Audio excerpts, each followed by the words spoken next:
इंदौर की, जहां MP pavilion एवं प्रदर्शनी का शुभारंभ मुख्यमंत्री करेंगे। मुख्यमंत्री ने चाय की चुस्की ली है। तो ये तस्वीरें आप देख रहे हैं इंदौर से ब्रिलियंट कन्वेंशन सेंटर से, जहां सीएम ने चाय की चुस्की ली।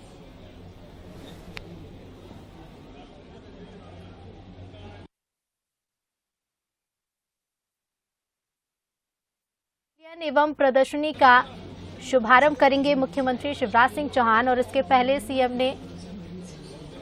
ने चाय की चुस्की ली है।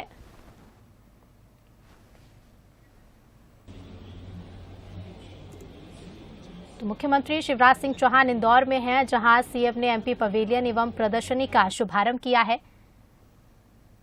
तो अधिकारियों की मौजूदगी में शुभारंभ किया गया, और ये तस्वीरें आप इंदौर से देख रहे हैं, जहां मुख्यमंत्री ने चाय की चुस्की भी ली है।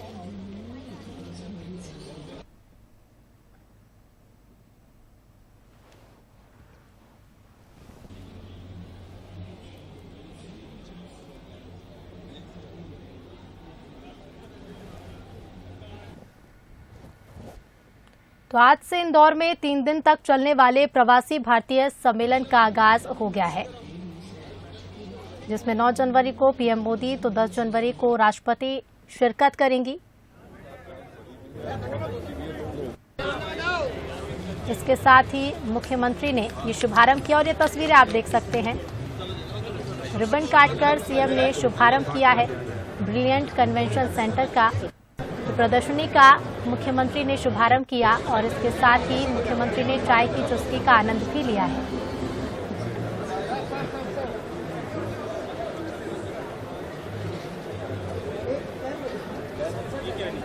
थोड़ा पीछे हो जाए, थोड़ा सा पीछे हो, थोड़ा साइड हो जाए, थोड़ा सा साइड हो जाए, थोड़ा पीछे हो जाइए। वो स्क्रीन ही दिखा रहे हो, स्क्रीन देख रहे हैं।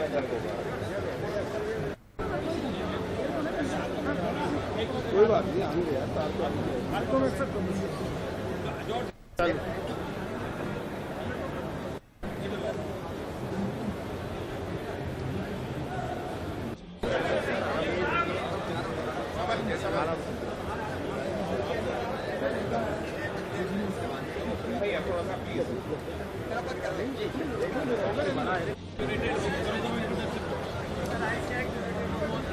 शुभारंभ करते हुए मुख्यमंत्री शिवराज सिंह चौहान, और इस दौरान तमाम अधिकारी उन्हें बता रहे हैं, जानकारी दे रहे हैं। एक्सक्लूसिव तस्वीरें बंसल न्यूज पर देख रहे हैं आप। प्रदर्शनी का शुभारंभ किया है मुख्यमंत्री शिवराज सिंह चौहान ने।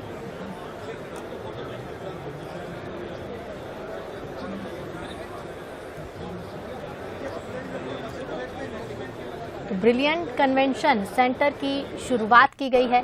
एमपी पवेलियन और प्रदर्शनी का शुभारंभ किया है मुख्यमंत्री ने। ऐसा होगा ओंकारेश्वर में जो सरकार की कल्पना है, मान लिया हम इस समय देख सकते हैं, आप दौरा कर रहे हैं।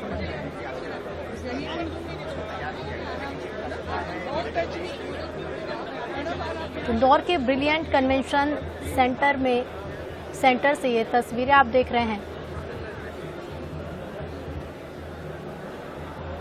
सर सत्येंद्र भाई आ जाएंगे, थोड़ा सा अंदर, एक मिनट।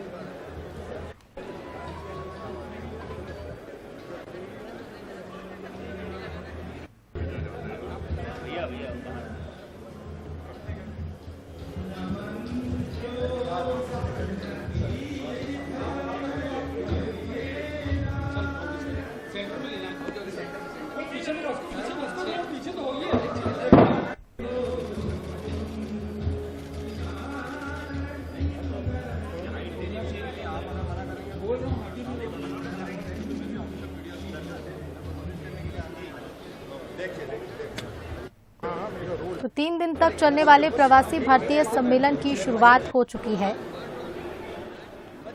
ओंकारेश्वर में एकाध भवन की स्थापना होना है, और इसी तैयारियां कैसा होगा।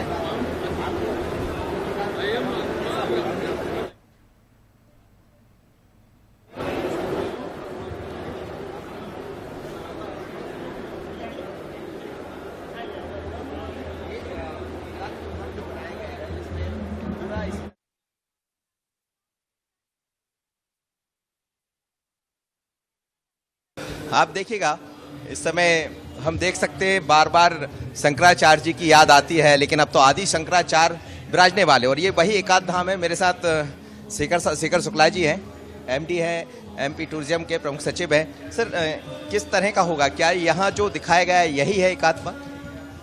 ये एक बहुत महत्वपूर्ण और माननीय मुख्यमंत्री जी का एक ऐसा उनकी परिकल्पना और संयोजना है जिसको आकार देने का प्रयास संस्कृति विभाग कर रहा है ओमकारेश्वर में।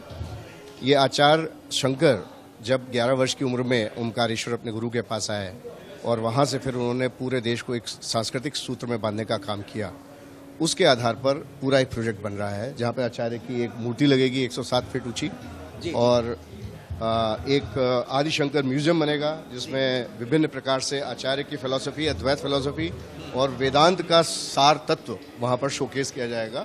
और बहुत ही मॉडर्न विभिन्न प्रकार के आईटी के जो लेटेस्ट टूल्स हैं उनके माध्यम से दिखाया जाएगा जो हमारी वैदांतिक फिलॉसफी है। हम ये माने कि जो एकाध धाम बनने वाला वो इसी तरह का होगा, उसका पूरा प्रोजेक्ट नहीं, उस प्रोजेक्ट के कंपोनेंट्स यहाँ पर शोकेस किए गए हैं कि वो फिलॉसफी क्या है, उसकी स्पिरिट क्या है, किन समस्याओं को पूरी दुनिया की ये वैदांतिक और अद्वैत फिलॉसफी रिजॉल्व करेगी।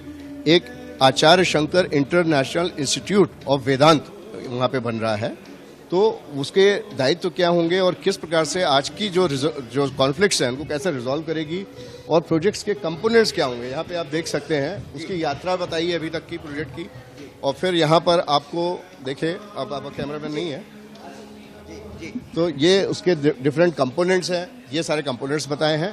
तो यहाँ पर उसके जो नागर शैली में पूरा बनेगा उसका एक मिनिएचर रूप, यद्यपि एग्जैक्टली ये नहीं बनेगा जो आप यहाँ देख रहे हैं, बट परिकल्पना इसी प्रकार की होगी। जो जो स्ट्रक्चर्स बनेंगे वो हमारे भारतीय नागर शैली के को प्रमुखता में ध्यान में रख करके, और जो स्टोन स्कल्पचर्स होते थे पहले ज़माने में जो हजारों साल मंदिर आज भी जीवित हैं, उसी परिकल्पना के आधार पर ये सारा का सारा प्रोजेक्ट संयोजित किया गया है। यहाँ पर पूरे प्रोजेक्ट की शोकेसिंग की गई है, क्या क्या कंपोनेंट्स होंगे। कब तक ये माना जाए कि हम इसको देख पाएंगे? आप 1 वर्ष के भीतर आचार्य शंकर की वहाँ पे प्रतिमा स्थापित हो जाएगी। म्यूजियम का काम भी बहुत तेजी से उसकी जो प्लानिंग हो रही है वो हो रही है, और मूर्ति लगाने का काम प्रारंभ हो गया है, और मैं समझता हूँ 2 से 3 वर्ष के भीतर पूरा शेप ले लेगा पूरा परियोजना परिषद में। तो जैसा बता रहे हैं शेखर शुक्ला जी, और प्रमुख सचिव है मध्य प्रदेश पर्यटन विकास निगम के, और किस तरह से इसको आगे बढ़ाना है वो नजर आ रहा है, लेकिन बहुत ज्यादा इंतजार नहीं करना होगा।